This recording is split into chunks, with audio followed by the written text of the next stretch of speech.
Pizza कसे बनवतात मी सांगू का? सांग ना.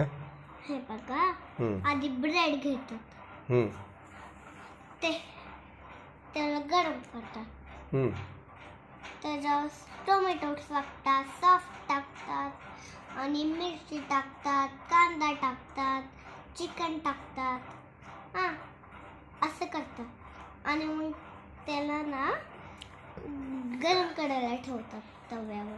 गरम करायला टाकलं तर मग मसाला कसा बनवायचा सांगू? आधी सॉस घ्यायचा,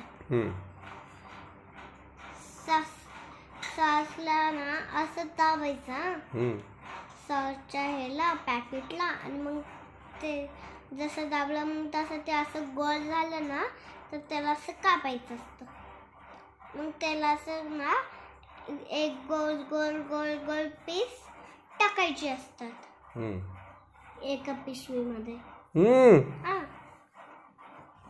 आणि मग काय करायचं सांगू?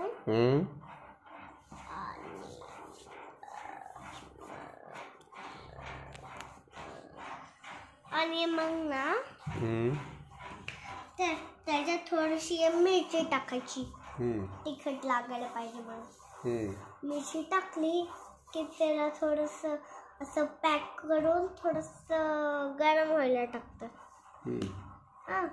मग गरम झालं की मग त्याचे असे ना मग त्याचे फ्रेंच फ्राईजचे बेबी दिसायला लागतात. दिसायला लागले तसे मग त्याला एका प्लेट मध्ये काढून ना उन्हात ठेवतात.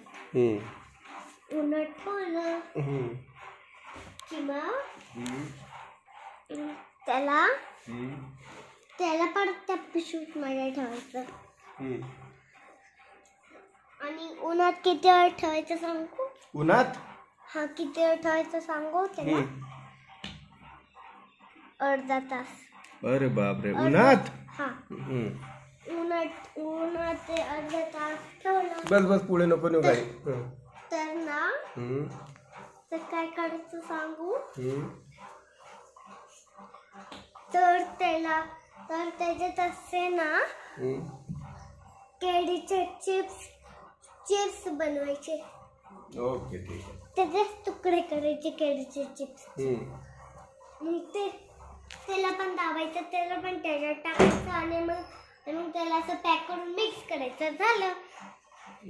झालं पिझ्झा आणि पिझ्झाचा सॉस. क्या बात है, क्या बात है, वाह.